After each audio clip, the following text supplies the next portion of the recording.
Assalamualaikum warahmatullahi wabarakatuh. Bismillahirrohmanirrohim. Baik, hari ini kita kembali membaca buku Malapetaka Runtuhnya Khilafah karya Syekh Abdul Qadim Zalum pada bagian ke-10 dengan judul Daulah Utsmaniyah Menyerah.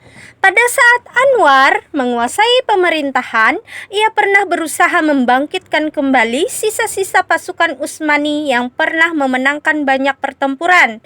Ia bermaksud memerintahkan pasukan tersebut untuk segera kembali ke ibu kota Istanbul untuk menghadapi gerak maju musuh.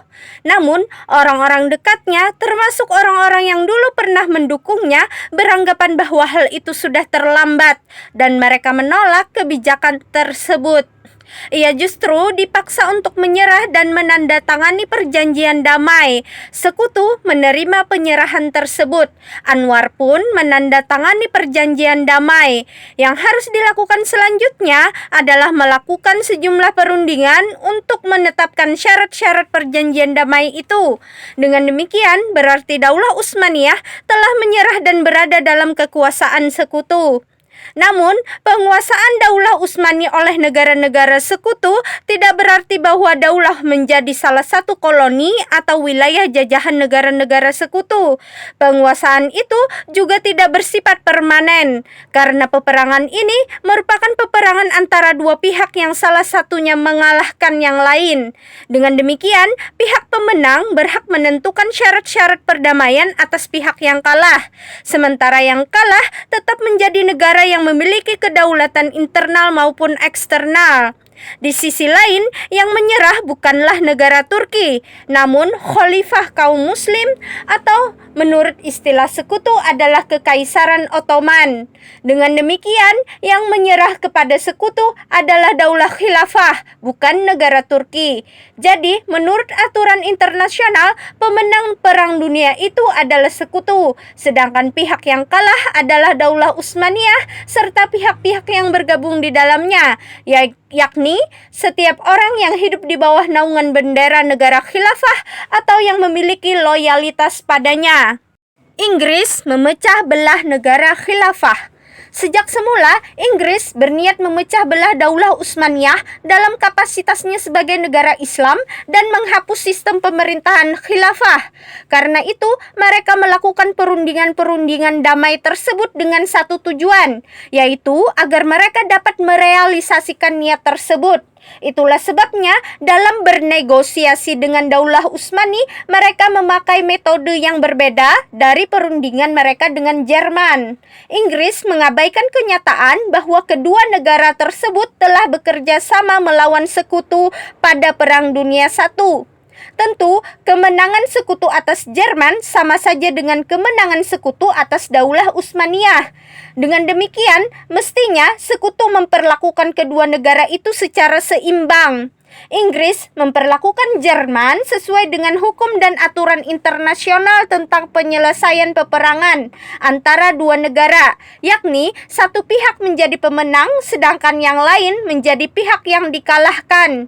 Sementara itu, terhadap Daulah Utsmaniyah, Inggris memberikan perlakuan dan penyelesaian yang berbeda. Begitu perang berakhir, Inggris segera memecah belah daulah menjadi beberapa wilayah, yang sebagian besar di antaranya dikuasai Inggris, dan membaginya menjadi beberapa bagian sesuai dengan rencana yang telah disiapkan selama peperangan. Inggris juga mulai menghalangi sekutu-sekutunya dalam memperebutkan kedudukan penting di wilayah-wilayah bekas Daulah Utsmaniyah. Inggris kemudian memusatkan perhatiannya pada khilafah dalam rangka mencari cara yang terbaik untuk menghapuskannya. Menjadikan nasionalisme dan patriotisme sebagai landasan untuk memecah belah khilafah. Berkaitan dengan upaya melakukan politik divide et impera atau pecah belah dan kuasai, Inggris menggunakan nasionalisme dan sentimen patriotik yang ditanamkan pada kaum muslim pada masa-masa sebelumnya yang mulai memberikan hasil. Jadi saat tersebut merupakan momentum yang sangat tepat bagi Inggris untuk memanfaatkan kecenderungan nasionalisme tersebut sebagai landasan untuk memecah belah negara khilafah. Untuk itulah mereka menjadikan wilayah yang berbahasa Turki menjadi satu entitas tersendiri. Inggris mulai menggunakan aturan serta pengaruh mereka yang sangat besar untuk membangkitkan semangat kebangsaan Turki. Mereka berupaya membangkitkan gagasan kemerdekaan bangsa Turki, yang berarti menyatakan pemisahannya dari wilayah-wilayah Islam lainnya atau wilayah Khilafah Utsmani. Sementara itu, bangsa Turki menganggap makna kemerdekaan tersebut adalah bebas dari kekuasaan negara-negara sekutu. Mereka mengabaikan kenyataan sesungguhnya bahwa pernyataan merdeka tersebut berarti lepas sepenuhnya dari kekuasaan negara khilafah. Inggris juga memotong-motong wilayah yang dihuni bangsa Arab menjadi beberapa bagian. Meski sebagian besar wilayah tersebut dikuasai oleh Inggris, potongan-potongan wilayah tersebut tidak disatukan menjadi satu entitas sebagaimana keadaan sebelumnya. Inggris justru membagi wilayah tersebut menjadi beberapa entitas sesuai dengan konsep yang telah disiapkan selama peperangan. Dengan demikian, Inggris memecah belah secara fisik daulah Islam yang ditaklukkannya menjadi beberapa negara kecil. Itu dilakukan sebelum mereka membuat perjanjian damai dengan negara khilafah dan bahkan sebelum menyepakati syarat-syarat perdamaian tersebut. Tidak lama berselang, setelah Inggris menguasai wilayah tersebut, mereka segera membagi daulah menjadi sejumlah negara kecil dan mulai memerintah mereka seakan-akan tanda kutip negara-negara tersebut adalah negara-negara yang baru saja dijajah. Ini sesungguhnya merupakan pelanggaran terhadap hukum internasional dan bertentangan dengan konvensi internasional. Sebab penguasaan wilayah oleh negara pemenang perang tidak berarti bahwa dia secara sepihak berhak menentukan nasib negara atau membagi-bagi wilayah yang dikuasainya. Yang menentukan nasib negara yang kalah perang adalah kesepakatan-kesepakatan yang dicapai kedua belah pihak dalam perundingan damai, sekalipun jika kesepakatan tersebut dicapai melalui paksaan. Contoh yang paling dekat adalah fakta bahwa meskipun Berlin dikuasai selama lebih dari 40 tahun, nasibnya tidak ditentukan pada saat pendudukan, tetapi pada saat dilakukan perjanjian damai dan dicapainya kesepakatan-kesepakatan dengan sekutu. Dengan demikian, sesungguhnya Inggris melakukan tindakan yang tidak sah dengan membagi wilayah-wilayah Daulah Utsmaniyah yang dikuasainya segera setelah mereka menyerah. Ini berarti bahwa Inggris kembali melanggar hukum internasional, sebab Inggris telah melakukan tindakan sepihak sebelum membuat kesepakatan dengan sekutu dan sebelum menandatangani perjanjian damai atau menyepakati syarat-syarat perjanjian damai, dan bahkan sebelum sekutu mengajukan usulan syarat-syarat perdamaian. Sesungguhnya, negeri-negeri tersebut seluruhnya merupakan bagian dari negara khilafah, yaitu Libanon, Suriah, Irak, Palestina, Jordania Timur, Hijaz, dan Yaman. Semua negara tersebut berada di bawah bendera Daulah Utsmaniyah, sekaligus merupakan wilayah-wilayahnya. Wilayah-wilayah tersebut bukan merupakan entitas tersendiri, serta tak satu pun di antara mereka yang memiliki kedaulatan, baik internal maupun eksternal. Dengan demikian, tak seorang pun dari penghuni wilayah tersebut yang memiliki mandat untuk melakukan perundingan-perundingan internasional. Perundingan internasional yang dilakukan oleh penduduk wilayah tersebut atas nama wilayah itu merupakan perundingan yang tidak sah, tidak dapat diakui, serta tidak dapat dijadikan pertimbangan. Bahkan Mesir yang berada dalam kekuasaan dan mandat Inggris tetap dipandang sebagai bagian dari negara Utsmani. Pada waktu penduduk Mesir menghendaki keluarnya Inggris dari wilayah itu, sesungguhnya mereka menyerukan untuk kembali ke negara mereka di bawah bendera Khilafah Islamiyah, yaitu Daulah Utsmaniyah, sehingga mereka kembali di bawah bendera Khalifah kaum Muslim. Mustafa Kemal menyerukan evakuasi pasukan Inggris dan mengembalikan Mesir sebagai bagian dari khilafah di Istanbul. Oleh karena itu, perundingan mengenai penguasaan wilayah tersebut oleh pihak sekutu sebagai pemenang perang seharusnya dilakukan dengan khalifah sebagai pemegang kekuasaan di Istanbul, bukan dengan pihak-pihak lain. Syarif Husain bin Ali, penguasa Hijaz, sesungguhnya tergabung dalam kekuasaan khalifah, meski kemudian ia memberontak kepada khalifah.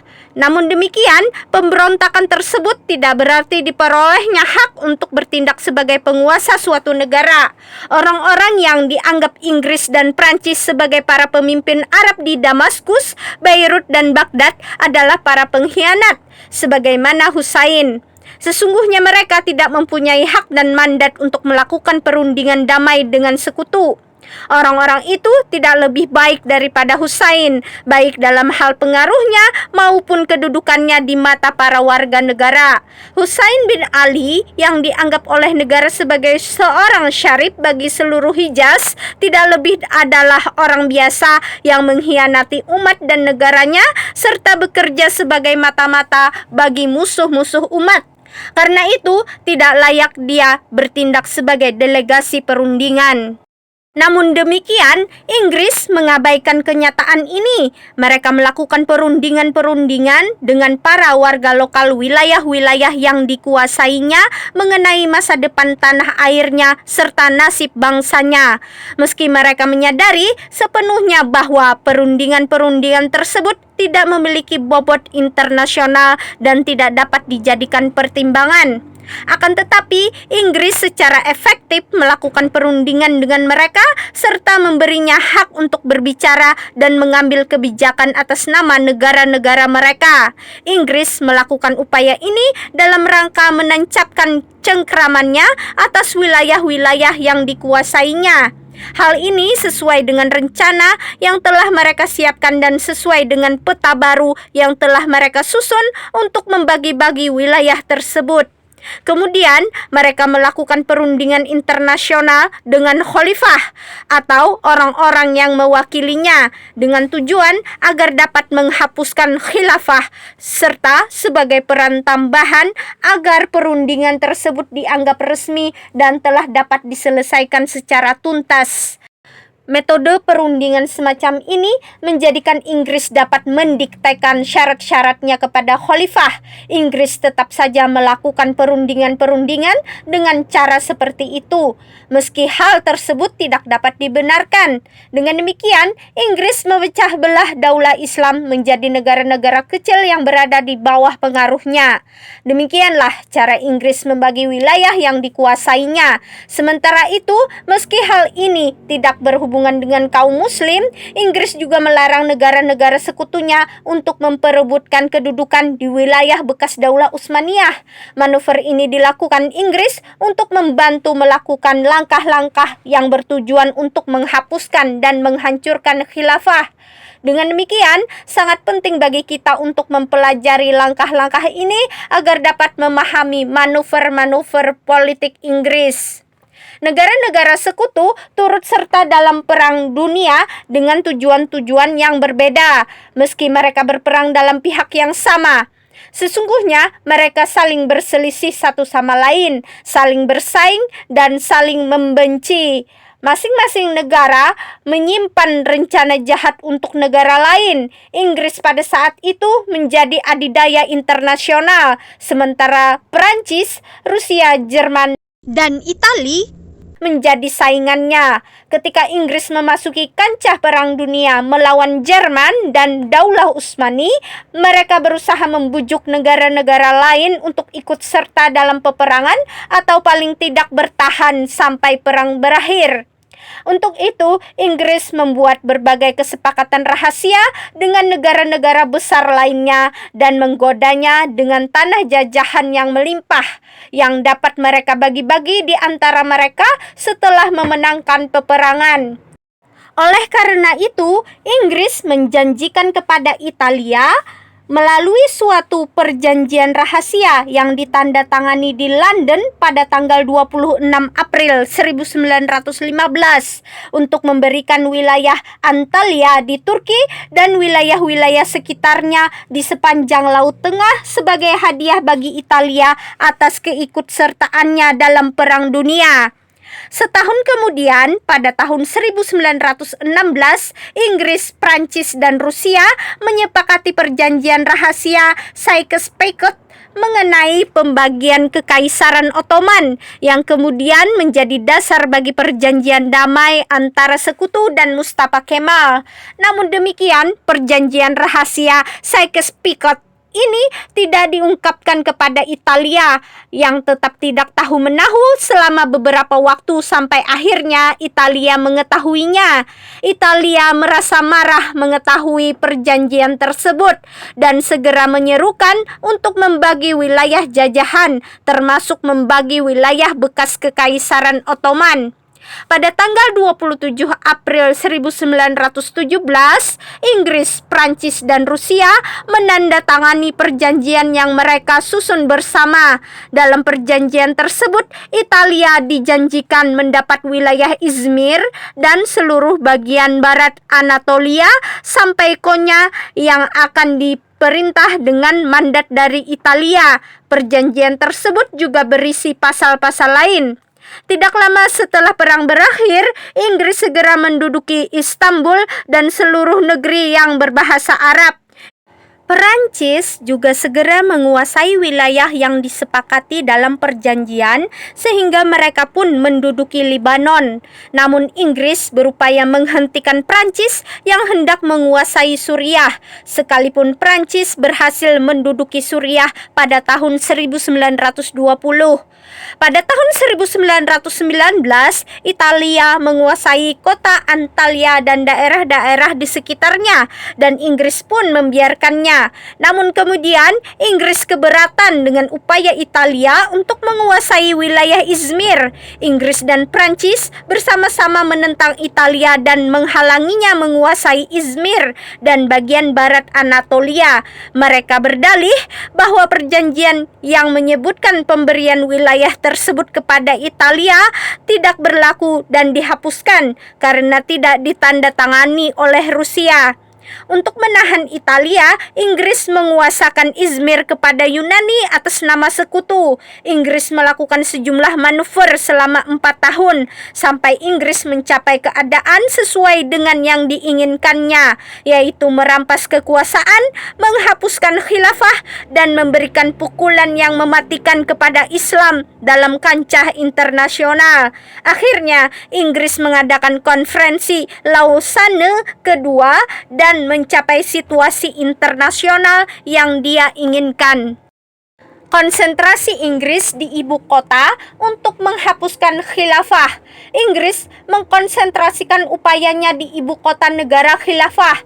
Tujuannya adalah agar dapat memperoleh metode untuk menghapuskan khilafah. Selain melakukan manuver politik menghadapi negara-negara sekutunya dan membagi-bagi wilayah jajahan, Inggris juga memusatkan seluruh perhatiannya pada Turki, khususnya pada ibu kota negara khilafah. Oleh karena itu, segera setelah pendeklarasian perjanjian damai, kapal-kapal perang Inggris bergerak untuk mengambil alih Selat Bosporus, sementara pasukan mereka menduduki Istanbul dan benteng-benteng pertahanan di Laut Dardanella. Begitu pula area-area militer yang penting di seluruh Turki. Adapun pasukan Prancis menduduki Antep, sementara pasukan Italia menguasai Bira dan jalur kereta api. Komandan pasukan Inggris Harrington ditunjuk sebagai Komandan Jenderal Sekutu di Turki. Dengan demikian, pasukan Inggris secara efektif telah menguasai Turki dan menjalankan kekuasaannya atas seluruh wilayah. Pendudukan Prancis dan Italia hanya bersifat formalitas dan hanya sekadar menunjukkan keberadaannya saja. Jadi, kontak yang terjadi antara negara khilafah dengan sekutu mengenai berbagai masalah dalam wilayah Turki sesungguhnya merupakan kontak dengan Inggris saja. Oleh karena itu, sesungguhnya Inggris bekerja seorang diri di Turki. Sementara negara-negara sekutunya tidak memainkan peran dalam mengatur masalah-masalah internal Turki. Inggris juga melakukan sejumlah manuver politik untuk mengendalikan negara khilafah atau kerajaan Ottoman menurut istilah mereka sejak deklarasi perjanjian damai. Mereka memusatkan permainan politik mereka di Turki dengan tujuan untuk menggulingkan pemerintah dan menghancurkan khilafah. Inggris melakukan berbagai upaya untuk menjerumuskan khilafah dalam krisis politik semenjak deklarasi perjanjian damai. Mereka menerima kesepakatan damai dari negara dan menandatangani perjanjian tersebut bersama Talat dan Anwar. Namun, ketika mereka diminta merundingkan kesepakatan-kesepakatan damai tersebut, mereka menyatakan bahwa mereka tidak siap berunding dengan Talat dan Anwar Pasha. Alasan keduanya merupakan tokoh-tokoh yang bertanggung jawab atas keikutsertaan Daulah Utsmaniyah dalam Perang Dunia. Jadi mereka menuntut terbentuknya pemerintahan baru. Telegram yang dikirimkan Mustafa Kemal dari Aleppo yang merekomendasikan Marsekal Ijad Pasha menunjukkan bahwa telah tiba waktu untuk pergantian jabatan Perdana Menteri. Kemudian, Ijad Pasha pun diangkat menjadi Perdana Menteri dan membentuk pemerintahan baru. Ijad menulis telegram khusus kepada Mustafa Kemal yang berbunyi, "Saya berharap bahwa kita dapat bertemu sebagai teman begitu syarat-syarat dalam perjanjian damai telah ditandatangani." Telegram ini dengan jelas menunjukkan bahwa pergantian jabatan ini terjadi berkat peran Mustafa Kemal bersama sekutu, meskipun dapat diartikan bahwa hal ini semata-mata terjadi secara kebetulan belaka. Namun, kejadian-kejadian berikutnya menunjukkan bahwa kemungkinan tersebut sangat tipis. Ijad Pasha mulai melakukan perundingan-perundingan untuk menyelesaikan syarat-syarat perjanjian damai. Pendapat yang lazim menyebutkan bahwa jika suatu perjanjian damai unilateral bisa disepakati dengan cepat, maka negara dapat menghindari jalan buntu, sehingga ia tidak menderita kerugian yang besar. Beberapa pihak berprasangka baik kepada Inggris dan yakin bahwa Inggris akan membantu negara Ottoman serta merasa puas dengan keluarnya Daulah Utsmani dari Perang Dunia untuk selanjutnya berdiri sebagai pihak yang netral. Mereka berupaya menghentikan gerak maju pasukan sekutu dan mencegahnya dari upaya menduduki Dardanella. Mereka meminta Townshend atau jenderal Inggris yang pernah ditawan di Kut al-Amara menjadi penengah untuk membujuk Cole Thorpe atau admiral armada kapal perang Inggris yang baru saja memasuki pelabuhan Madras di pintu masuk Dardanella agar tidak melanjutkan gerak laju armadanya sampai mereka menuntaskan perundingannya dengan sekutu. Namun Townshend menolak permohonan tersebut dan memaksa mereka menyerah setelah mereka kehilangan harapan melawan Inggris. Perundingan berlangsung dengan tergesa-gesa di atas kapal perang super yang membawa Admiral Cole Thorpe sehingga tidak ada peluang untuk berkonsultasi dengan Prancis. Dengan demikian, Inggris merundingkan kesepakatan damai secara sepihak atas nama sekutu dan akhirnya dicapai kesepakatan damai pada tanggal 30 Oktober 1918. Selanjutnya Inggris menjelaskan kesepakatan tersebut kepada sekutunya Prancis. Namun hal ini dilakukan setelah Inggris secara efektif menguasai sebagian besar wilayah penting di Turki dan meninggalkan sekutu-sekutunya, Prancis dan Italia, yang kemudian menduduki wilayah-wilayah tertentu untuk sekedar mengambil bagian. Hanya beberapa bulan setelah kesepakatan damai ini dicapai, Inggris memerintahkan Khalifah menyingkirkan Ijad Pasha dari pemerintahan dan membentuk pemerintahan baru, sebab pemerintahan Ijad Pasha dinilai bertanggung jawab atas keputusan Talat dan Anwar Pasha yang harus ditangkap dan diserahkan kepada sekutu, mengingat bahwa salah satu pasal dalam perjanjian damai menyatakan bahwa semua orang yang bertanggung jawab atas perang dunia harus diserahkan kepada sekutu. Dalam hal ini, sekali lagi Inggris mulai menciptakan serangkaian krisis politik bagi negara khilafah. Demikian pembacaan bagian ke-10 dari buku Malapetaka Runtuhnya Khilafah. Semoga bermanfaat. Wassalamualaikum warahmatullahi wabarakatuh.